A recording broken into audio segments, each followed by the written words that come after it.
खुलुमबाय बेयो बड'लेण्ड इंखं टेलिभिजन दिनै 17 अक्ट'बर 2022 समबारखालि सानसेनि बरादखौ नोंथांमोननि खाथियाव लाबोदों आं सदानन्द दैमारिया।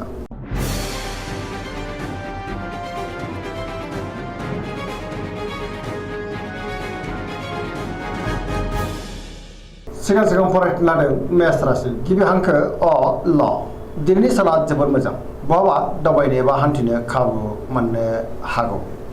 मावनो लानाय खामानिखौ थि समावनो आरो गोरलैयैनो मावफुंनो हागोन। गोसोआ दिनै जोबोद खुसि जागोन। देहाया मोजाङैनो थागोन अब्लाबो नाथाय जानाय लोंनायाव सांग्रां जानाया गाहाम। बहानिफ्रायबा मोजां खौरां फैनोबो हागौ। रांखावरियाव दिनै जोबोद मोजां। बेफार फालांगियावबो जोबोद मोजां। आयआबो बांनो हागौ। सोरबा लोगोनिफ्राय थोजासे हेफाजाब मोननो हागौ। न'खराव दिनै बिसि फिसायनि गेजेराव अननानै फैगोन। बिदा फंबायजों मोजां सोमोन्दो थागोन। गुबुननि गोसोखौ दिनै गोरलैयैनो बोनोबो हागोन। गोसोनि बोलोआ बांगोन। समाजाव मान मोनगोन। लाइमोनफोरा दिनै जोबोर खुसि जागोन आरो गावबा गावनि गोसोनि साननायखौ फोरमायलायनोबो हागोन। पजिटिभ एनार्जिनि गोहोमबो गोग्लैगोन। फरायसाफ्रा दिनै फरायनायाव गोसो दुंखांगोन आरो मोजां फिथाइ मोननोबो हागोन। सरासनस्रायै दिनै साना जोबोद मोजां आरो मोजाङैनो बारग'लांगोन। वृष राशि गिबि हांखो इ उ ब दिनैनि साना जोबोर मोजां। गोसोखौ दिनै जोबोर गोजोननाय मोनगोन। गोसोनि बोलोआ बांगोन। गावनि गोसोनि साननायखौ दिनै गुबुननो फोरमायनोबो हागोन। मावनो लानाय खामानिखौ थि समावनो मावफुंनो हागोन। सिगांनि बबेबा आद्रा खामानियाबो दिनै मावफुंजागोन। समाजाव मान मोननो हागोन। रांखावरियाव मोजां। गोबां धोन आरजिनो हागोन। बेफार फालांगियावबो मोजां होनजायो। आयआ बांनो हागौ। न'खराव बिसि फिसायनि गेजेराव अनलायनाय फैगोन। बिदा फंबायनिफ्राय थोजासे हेफाजाब मोनगोन। देहाया मोजाङैनो थागोन। गुबुननि गोसोखौ दिनै गोरलैयैनो बोनोबो हागोन। सोरजोंबा बाख्नायजानो हागौ। जायखि खामानि मावा मानो मोनफ्रोमबो खामानिखौनो दिनै मावफुंलांनो हागोन। सोरबा लोगोनिफ्राय मोजां खौरां फैनोबो हागौ। गोसोनि साननायफ्रा दिनै मोगथाङाव जाफुंगोन। पजिटिभ एनार्जिनि गोहोम गोग्लैगोन। लाइमोनफ्रा जोबोर रमान्टिक जागोन आरो गावबा गावनि गोसोनि साननायखौ फोरमायलायनोबो हागोन।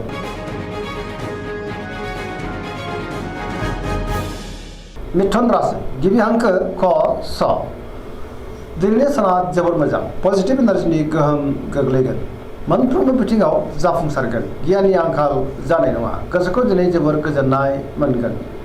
सोरनिबा थाखाय गोबां मोजां खामानि मावनानै होनोबो हागोन। सोरजोंबा बाख्नायजानोबो हागौ। देहाया मोजाङै थागोन। रांखावरियाव मोजां। बेफार फालांगियावबो मोजां होनजायो। न'खराव अनलायनाय फैगोन। बिमा बिफानि अननाय आरो बोरखौ दिनै मोननो हागौ। समाजाव दिनै गोबां मान मोनगोन। गोसोनि बोलोआबो बांगोन। मावनो लानाय खामानिखौ थि समाव मावफुंनो हानानै गोसोआ दिनै जोबोर गोजोनगोन। लाइमोनफ्रा जोबोर रमान्टिक जागोन आरो गावबा गावनि गोसोनि साननायखौ फोरमायलायनो हागोन। पजिटिभ एनार्जिनि गोहोमबो गोग्लैगोन। कर्कट राशि गिबि हांखो ड ह दिनैनि साना जोबोर मोजां। गोसोखौ दिनै जोबोर गोजोननाय मोनगोन। सोरबा लोगोजों बाख्नायजानो हागौ। गोसोआव गोग्गो आरो गोथों साननाय फैगोन। गियाननि आंखाल जानाय नङा। गुबुननि थाखाय गोबां मोजां खामानि मावनानै होनोबो हागोन। पजिटिभ साननो रोंगोन। मावनो लानाय खामानिखौ थि समावनो आरो गोरलैयैनो मावफुंनो हागोन। सिगांनि बबेबा आद्रा खामानियाबो दिनै मावफुंजानो हागौ। रांखावरियाव मोजां। बेफार फालांगियावबो मोजां होनजायो। न'खराव अनलायनाय फैगोन। देहाया दिनै मोजाङैनो थागोन अब्लाबो नाथाय जानाय लोंनायाव सांग्रां जानांगोन। सोरजोंबा बाख्नायजानानै गोसोखौ दिनै जोबोर गोजोननाय मोनगोन। फरायसाफ्रा दिनै फरायनायाव गोसो दुंखांगोन आरो मोजां फिथाइ मोननो हागोन। धोरोमारि बिथिङावबो गोसो दुंखांगोन।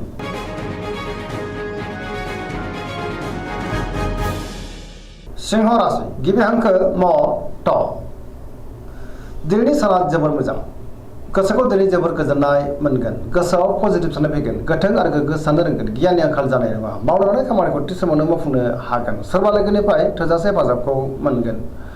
समाजाव लोगो लेवा बांनो हागौ। बहाबा दावबायनो एबा हान्थिनो खाबुबो मोनगोन। रांखावरियाव मोजां अब्लाबो नाथाय खरसायाबो बांनो हागौ। बेफार फालांगियावबो मोजां होनजायो। गोसोनि साननायखौ दिनै गुबुननो फोरमायनो हागोन। पजिटिभ साननो रोंगोन। न'खराव अनलायनाय फैगोन।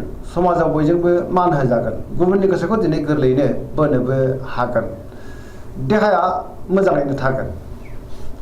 बयजोंबो अनसायजागोन। गुबुननि थाखाय गोबां मोजां खामानि मावनानै होनो हागोन आरो सोरजोंबा बाख्नायजानो हागौ। गोसोआ दिनै जोबोर खुसि जागोन आरो लाइमोनफ्रा गावबा गावनि गोसोनि साननायखौ फोरमायलायनोबो हागोन। कन्या राशि गिबि हांखो प ट दिनैनि साना जोबोर मोजां गोसोआव गोग्गो आरो गोथों साननाय फैगोन गियाननि आंखाल जानाय नङा पजिटिभ साननो रोंगोन रांखावरियाव मोजां अब्लाबो नाथाय खरसायाबो बांनो हागौ बेफार फालांगियाव मोजां गोबां मुलाम्फा मोननो हागोन न'खराव अनलायनाय फैगोन गोबां खामानियाव दिनै मुखुबबो थागोन सोरजोंबा बाख्नायजानो हागौ मावलांनाय खामानिखौ थि समावनो आरो गोरलैयैनो मावफुंनो हानानै गोसोआ दिनै बांसिन गोजोननो हागौ पजिटिभ एनार्जिनि गोहोमबो गोग्लैगोन लाइमोनफोरा जोबोर रमान्टिक जागोन आरो गावबा गावनि गोसोनि साननायखौ फोरमायलायनोबो हागोन धोरोमारि बिथिङावबो दिनै गोसो दुंखांगोन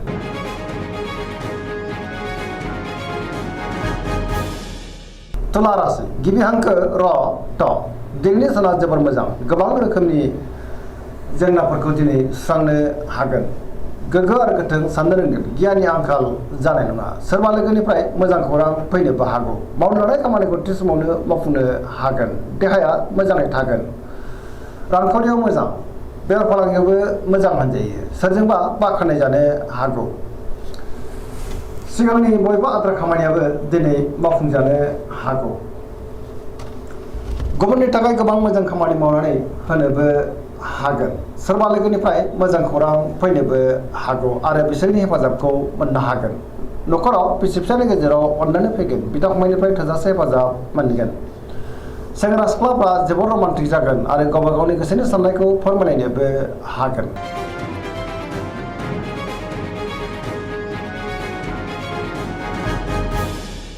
वृश्चिक राशि गिबि हांखो न स दिनैनि साना जोबोर मोजां पजिटिभ एनार्जिनि गोहोम गोग्लैनो हागौ पजिटिभ साननो रोंगोन गियाननि आंखाल जानाय नङा समाजाव लोगो लेवा बांगोन सोरबा गोजाम लोगोजों दिनै बहाबा लोगो मोनज्लायगोन आरो सोरजोंबा बाख्नायजानोबो हागौ गोसोआव गोग्गो आरो गोथों साननाय फैगोन मावनो लानाय खामानिखौ थि समावनो आरो गोरलैयैनो मावफुंनो हागोन गुबुननिफ्राय थोजासे हेफाजाब मोननो हागौ गोसोनि साननायफोरा दिनै मोगथाङाव जाफुंगोन गोसोनि बोलोआबो बांगोन गावनि गोसोनि साननायखौ गुबुननो फोरमायनोबो हागोन न'खराव अनलायनाय फैगोन बिदा फंबायनिफ्राय थोजासे हेफाजाब मोननो हागौ बहाबा थाङोब्ला दिनै जोबोर मोजां आरो मोजाङैनो हान्थिनोबो हागोन गुबुननि थाखाय गोबां मोजां खामानि मावनानै होनोबो हागोन सोरबा लोगोनिफ्राय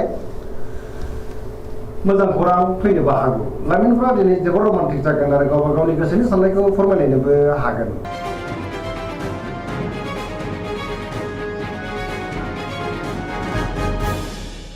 धनु राशि गिबि हांखो ध फ भ दिनैनि साना जोबोर मोजां गोसोआव गोग्गो आरो गोथों साननाय फैगोन पजिटिभ साननो रोंगोन गियाननि आंखाल जानाय नङा माबा नङा माबा मोनसे मोजां खौरां मोननोबो हागौ गोसोनि साननायफ्रा दिनै मोगथाङाव जाफुंनोबो हागौ रांखावरियाव मोजां बेफार फालांगियावबो मोजां आयआ बांगोन समाजाव दिनै गोबां मान मोनगोन बहाबा थाङोब्ला दिनै जोबोर मोजां आरो मोजाङैनो हान्थिनोबो हागोन सोरबा लोगोनिफ्राय थोजासे हेफाजाबखौ मोनगोन बिदा फंबायजों मोजां सोमोन्दो लाखिनो रोंगोन लाइमोनफोरनि गोसोआ दिनै जोबोर खुसि जागोन आरो गावबा गावनि गोसोनि साननायखौ फोरमायलायनोबो हागोन सरासनस्रायै दिनै साना जोबोर मोजां आरो मोजाङैनो बारग'लांगोन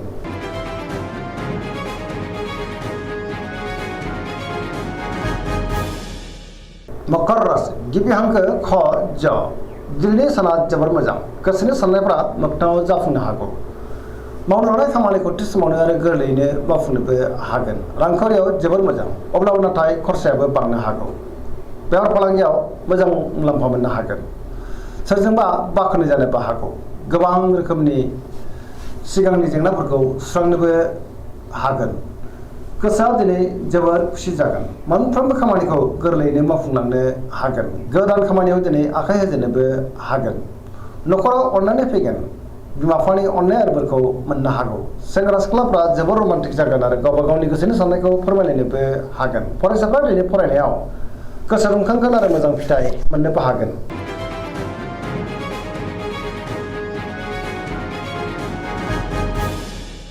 कुम्भ राशि गिबि हांखो ग स दिनैनि साना जोबोर मोजां मावनो लानाय खामानिखौ थि समावनो आरो गोरलैयैनो मावफुंनो हागोन बहानिफ्रायबा मोजां खौरां फैनोबो हागौ गोसोआ दिनै जोबोर खुसि जागोन गोबां मुंदांखा सुबुंजों लोगो मोनज्लायनो हागौ रांखावरियाव जोबोर मोजां बेफार फालांगियावबो जोबोर मोजां आयआ बांगोन गुबुननि थाखाय गोबां मोजां खामानि मावनानै होनोबो हागोन सोरजोंबा बाख्नायजानोबो हागौ न'खराव अननानै फैगोन बिसि फिसायजों मोजां सोमोन्दो थागोन, गुबुननि हेफाजाबखौ मोननोबो हागोन, बहाबा दावबायहैनो खाबु मोननो हागौ आरो मोजाङैनो हान्थिनोबो हागोन। पजिटिभ एनार्जिनि गोहोमबो गोग्लैगोन।